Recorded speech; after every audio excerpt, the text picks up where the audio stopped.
বৌমা, হালকোকে ইলিশ মাছ আনতে বইলো। খুব ইলিশ মাছ খাইতে মন চাইছে। ইলিশ মাছের খুব দাম, এখন টাকা নাই। ওগো, শুনছো? যাও বাজার করে আনো। মা কিছু খেতে চাইছে? না, আমার জন্য আইসক্রিম আইনেন। মা ইলিশ খেতে চাইছে, তুই বললি না? আমার জন্য আইসক্রিম আনছো কা? না, বাজারে আইসক্রিম নাই। মাছটা ভালোভাবে রান্না করো।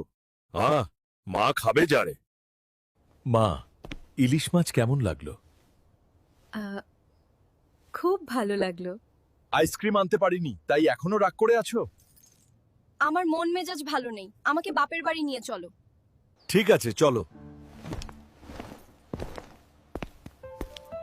মা, ভালো থেকো, আমি শ্বশুর বাড়ি গেলাম। হঠাৎ করে না জানিয়ে চলে আসলে বাবা? আপনার মেয়ে বায়না ধরছে, তাই আসলাম।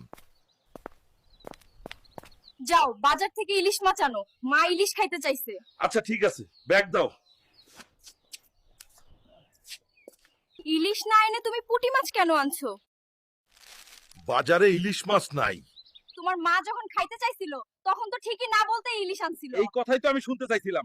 আমি গোপনে না শুনলে তো জানতেই পারতাম না যে মা ইলিশ খাইতে চাইছিল। আমার মাকে যদি মা ভাবতে পার তাহলে আমার বাড়িতে আসবাটা, না হলে আসার দরকার নাই।